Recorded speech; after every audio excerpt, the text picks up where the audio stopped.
I'm begging you, please, if anything, if you know anything, please. A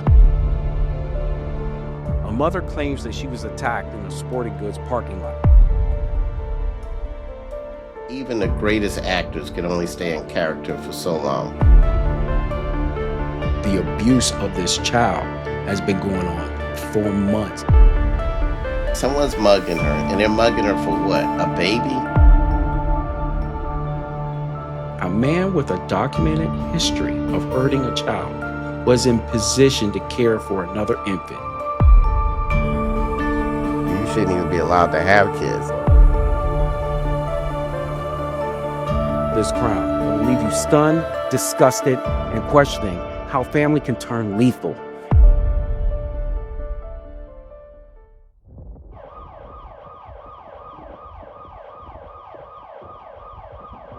Hill of Justice is sponsored and produced by Jermaine Delmas Studios.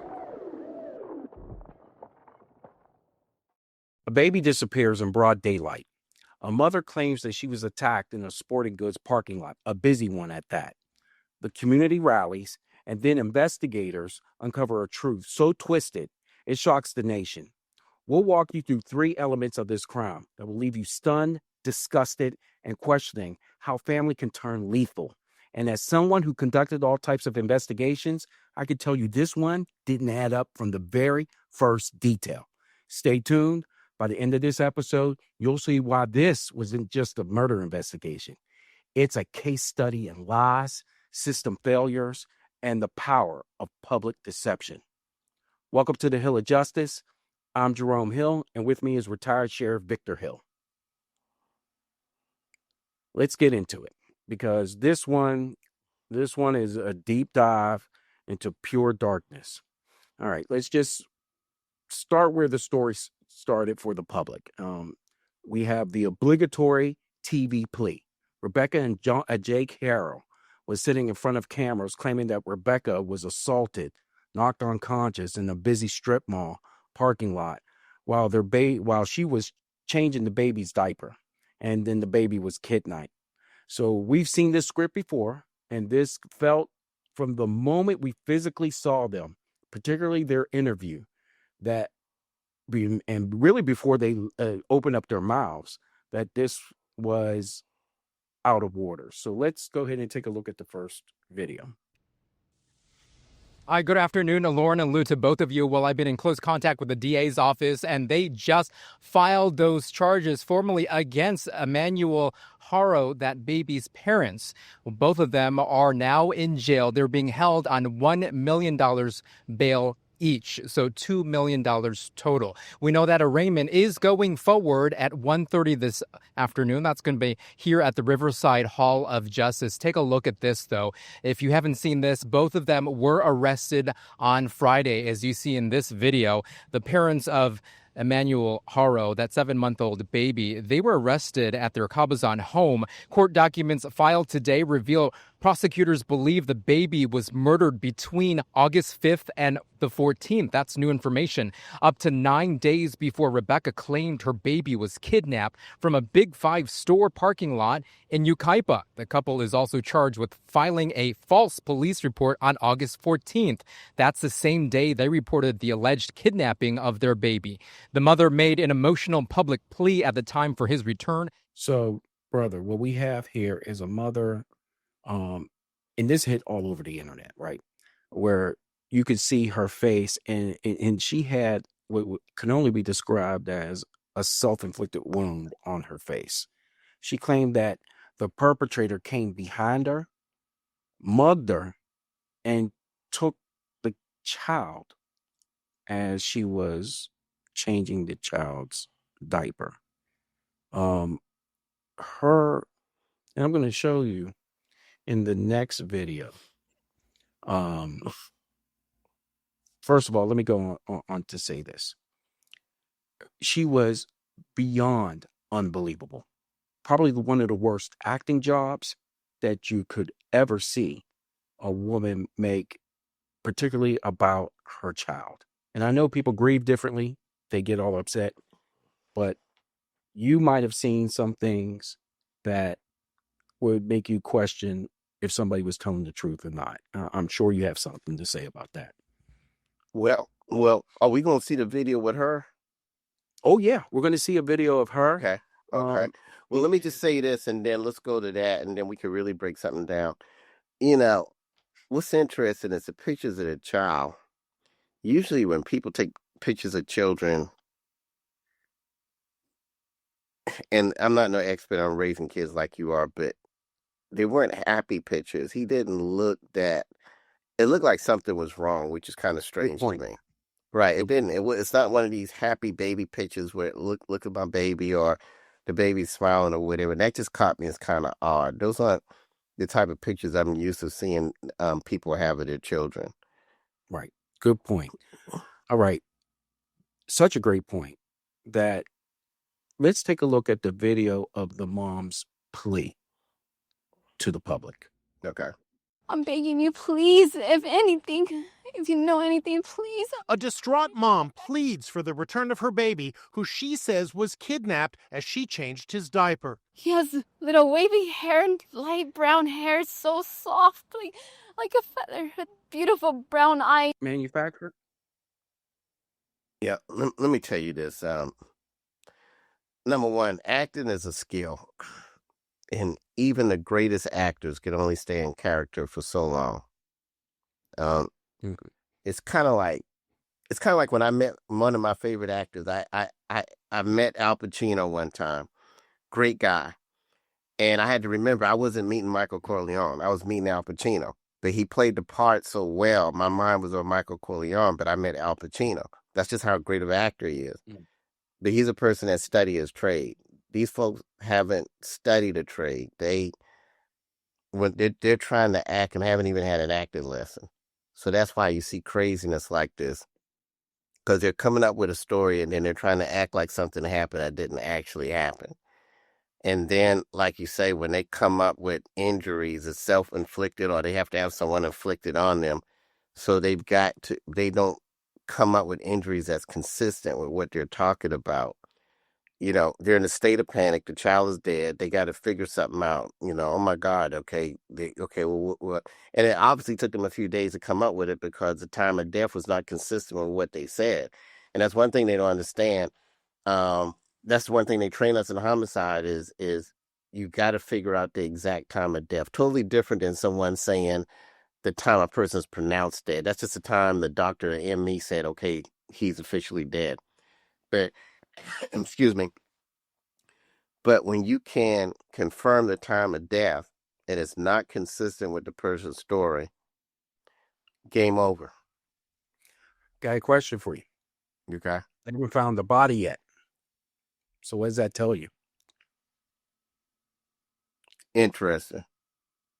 That they can go ahead and pinpoint the time of death. And we'll get into that. I want you to take a look at the next video. Because we've seen this before. This is not new. And for people who don't and aren't familiar with this next case, we're going to get you up to speed. Take a look at this. First of all, I would like to say to whoever has my children that they please bring them home to us where they belong. That in 1994 is Susan Smith, who drove to an intersection and claimed that a black man here in South Carolina took the car and drove off with her kids. Come to find out that car was found in a lake in South Carolina. What we then found out is, naturally, it was a lie. It was just an unadulterated lie. And how did we find out? Is because, as she said, there was no one around. She went to a traffic light, and at this particular traffic light, on the path that she was on, the traffic light always turns green if there is no opposing traffic. And so they knew it to be false. What she did do was go to the lake, and she pushed her children while they were in the car alive into the lake and killed her two kids. All over, you know what?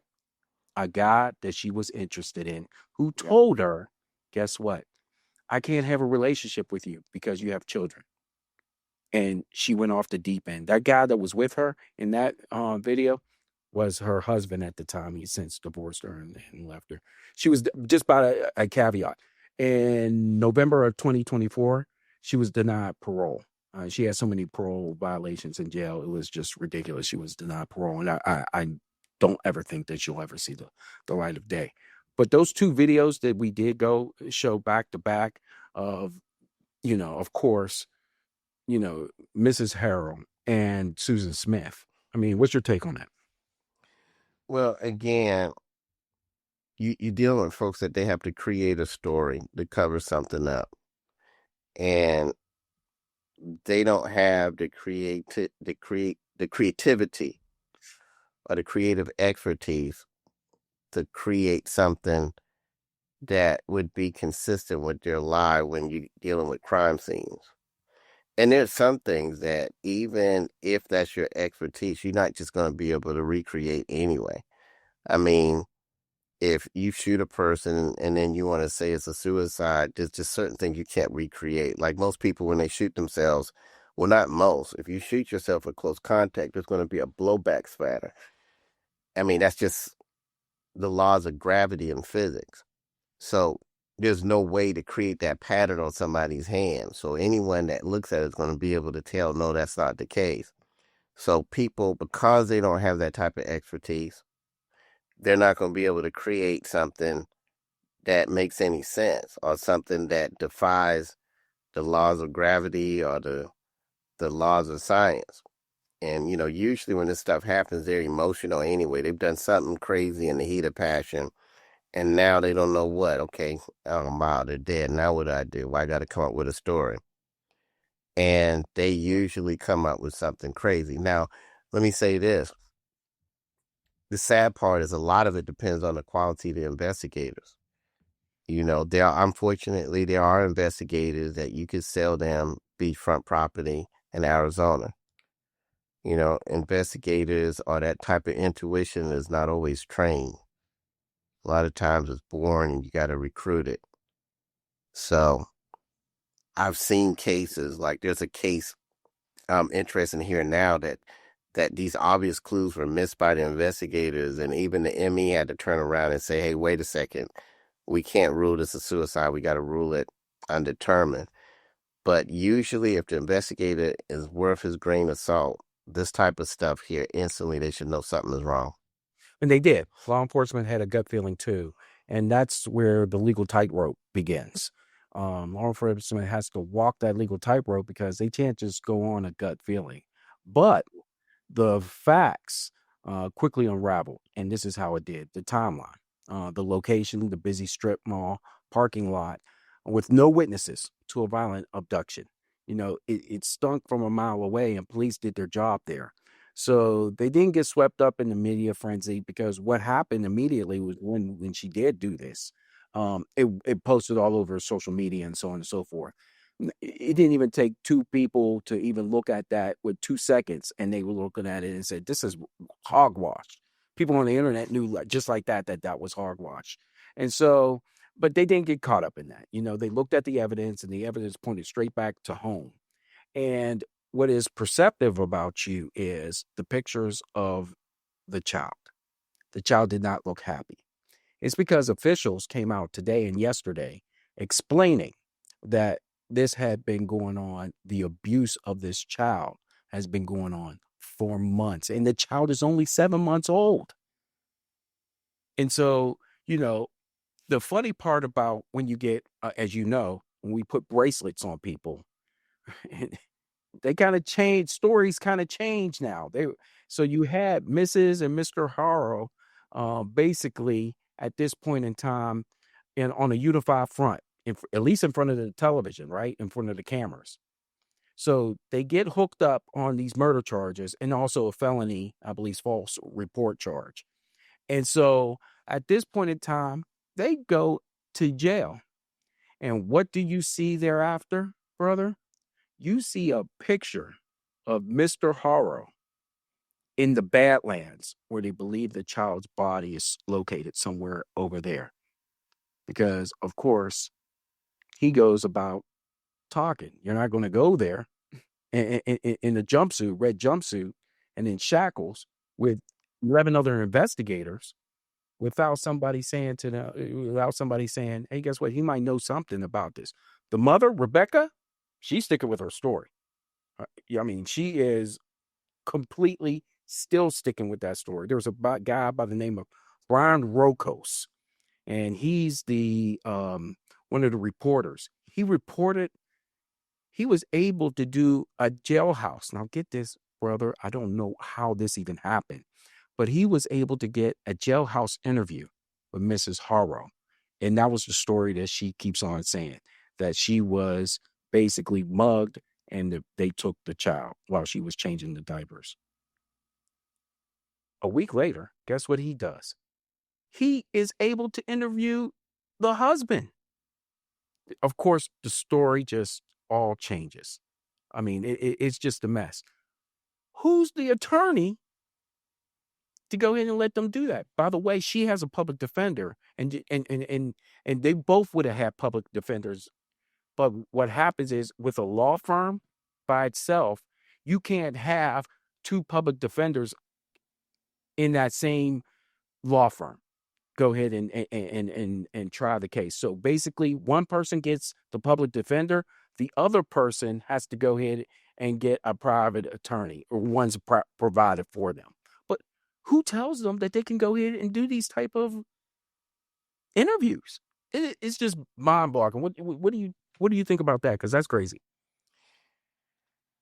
Well, we can do a whole show about attorneys one day, but you're right. It is mind-boggling. Before I get into that, there's one other thing I want to get into that I think a lot of people caught on to, and I know you did. Usually when kids are abducted, they're abducted by a spouse or someone that has some type of connection to the kid. Or maybe every now and then there's a stranger, some woman that wants a child desperately and doesn't have one, so she decides that she's going to remove a child. We've seen those every now and then. Right. But I want you to familiar with. Exactly. But I want you to think someone's mugging her, and they're mugging her for what? A baby? Right. We're going to mug you and steal your baby. Why? So we can change diapers and have to find baby food or whatever. And all my time and working homicides, robbery homicides and stuff like that, I've seen carjackers take off with a car and realize a baby is in it. They weren't trying to take the baby, but in the process of carjacking or whatever, they get down the road and realize, wow, we got a baby in the car. And they're not happy about it because it complicates the situation. And they know that we're going to bring down the hammer on something like that and put everybody out on the street that we possibly can, because now you got a baby or a child in the car as well. But I say that to say this. That story is not even logical, because why would a thug mug you to get your money or whatever, and while we're at it, we're just going to take the baby too? It makes absolutely no sense whatsoever. Right. It was so pathetic. Now for element 2, for the part of the story that makes my blood boil, the part where we have to ask if this tragedy was preventable. The DA's complaint talks about prior acts of domestic violence being used as evidence. A little digging shows something even more damning. In 2018, the father, Mr. Haro, he was convicted of willfully harming a child. Let me repeat that again. A man with a documented history of hurting a child was in position to care for another infant, Emmanuel Haro. That's the child's name. So it comes to be that he explains to this investigator that it wasn't his fault. It happened to be his ex-wife Vanessa's fault, and that he was holding the child, and the child slipped through his hands as he was washing the child, and the child hit a divider on the bathtub, and thus he didn't think nothing of it because he didn't see nothing of it. Right? He goes to bed, and it's then when Vanessa comes up to him and said, "There's something wrong with the child." And he touches the child. And the exact quote is, when he touches the child, it was crackling when he touched the child. So basically, he's trying to put this all on his ex-wife from a jailhouse, trying to defend himself, even still. And then he goes about saying in this jailhouse interview, "Hey, guess what? My wife is innocent. I know something that happened, but it's not what you think. My wife is innocent." And on her end, a week earlier, she was saying, "Hey, guess what? My husband's innocent." And what they did a great job of, and the kudos to law enforcement, they have completely separated these two, and they have had no communication with one another, even when they were arraigned. So good job on that part. Mm-hmm. Very much so. That's very, very, very important, because if they can't get together, they can't get their stories to match.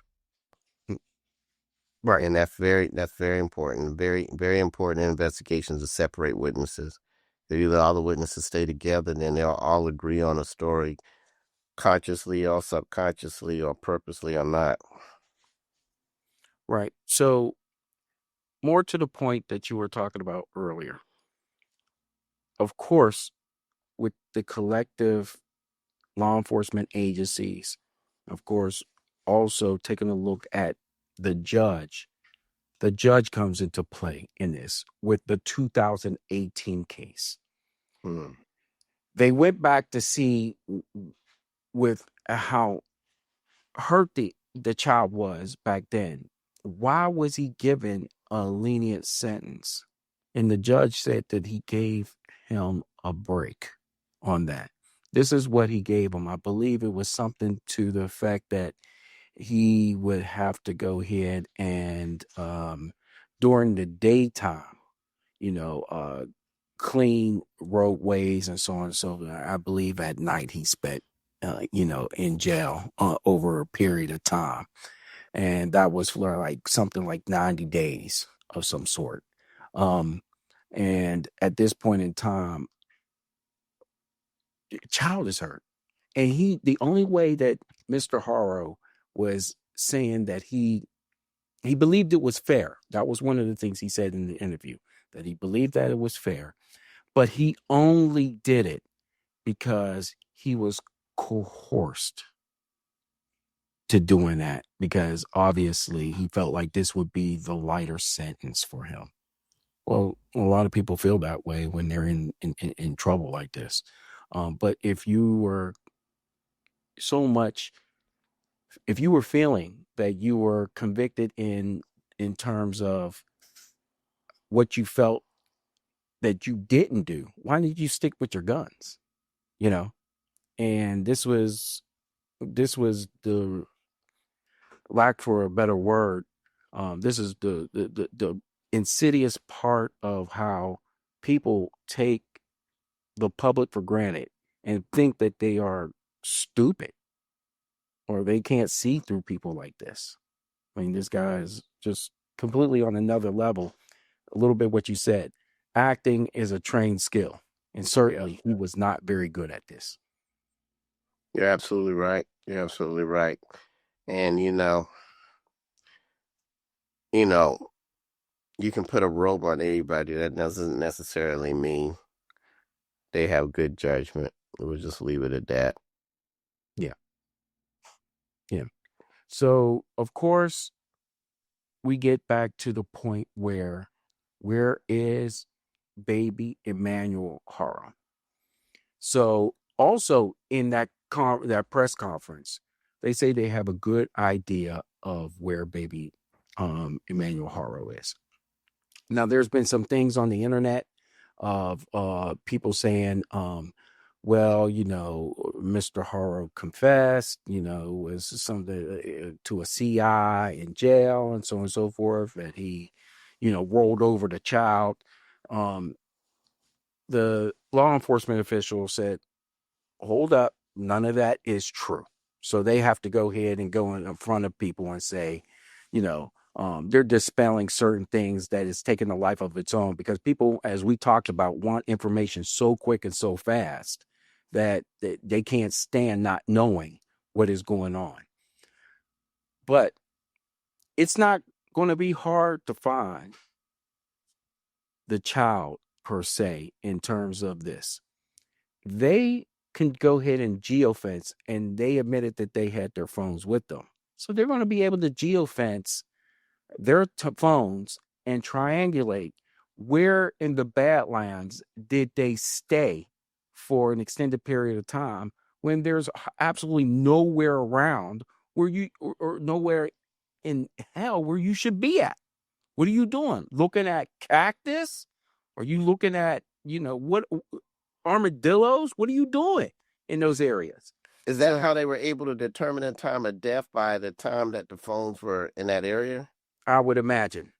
I mean, that's the only plausible way that Okay. they would be able to, unless there was a confession. But then of course, they would have probably talked about that too. Okay. But that would be the best way of trying to go ahead and locate where that child is. Because obviously, when I talk about the Badlands, I'm talking about a stretch of area where there's no civilization around. Why would you be there?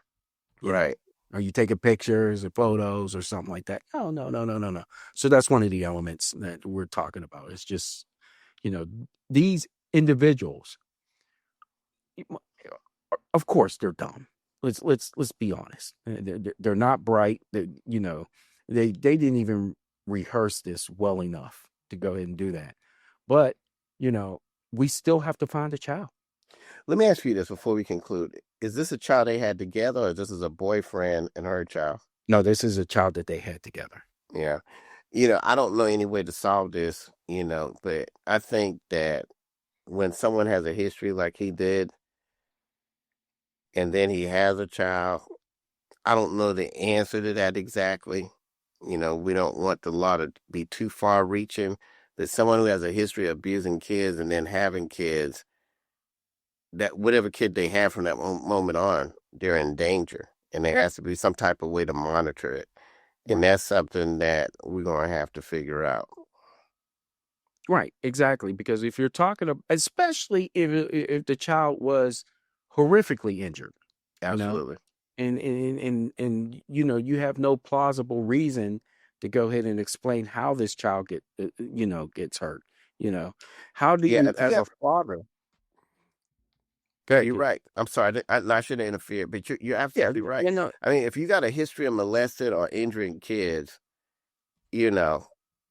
well, if I'm speaking strictly from emotions, you shouldn't even be allowed to have kids. Now, how we stop that, I don't know. I don't have the answer to that. But there's going to have to be some type of monitoring or something. I mean, should this child even be in your presence now that unfortunately you produce a child based on your history with children? Yeah.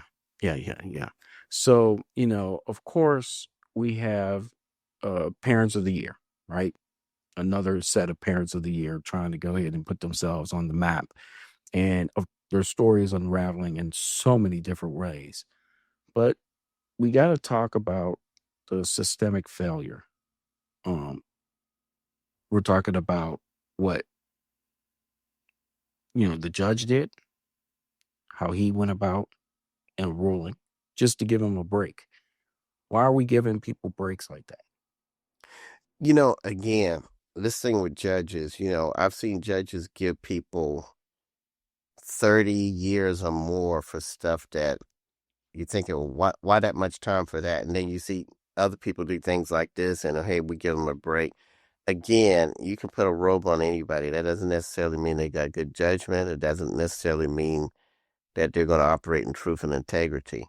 And that's something we've got to answer. When we were kids or when we were young cops, when we saw a judge, it's like, oh my goodness, that's a judge. We thought we were looking at truth and integrity, and as long as you took the truth to them, you're going to be okay. And we found out that's not necessarily the case. It depends on who's sitting up there. The robe doesn't make integrity. It doesn't make good judgment. It has to already be there. And That's one situation that we haven't found a way to solve yet. All we can do is look for safeguards to put in place Right. and metrics. Yeah.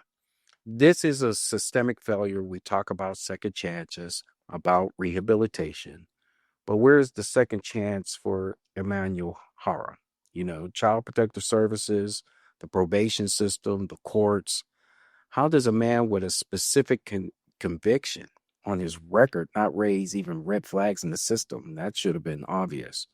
Was he monitored? No. Were there check-ins? No. Or did everyone just cross their fingers and hope for the best? And this is where we're at. And while the system is one part of the equation, let's pivot back to Rebecca. She gives a jailhouse interview, and after being arrested for the murder of her child while her husband is out with deputies potentially looking for for the child's body, she doubles down on her kidnapping story.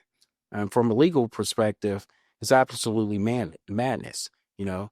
So with all that being said, it's either the most calculated or the most narcissistic play I've ever seen, or it's complete delusion.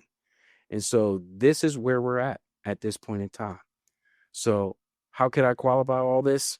Is just say that what's happened to this child could have been prevented. And this is the very dark side of where we're at with hopefully to find and put the baby at rest. As of the date of this recording, the body has not been recovered. I just want to let people know about that. So with that being said, I just wanted to say that, we're going to go ahead and keep on praying for the family on this. The case of Baby Haro is a story of multiple failures. We have a system that failed to connect with dots on the parents' violent past. And unfortunately, this is where we're at. And we're going to ask,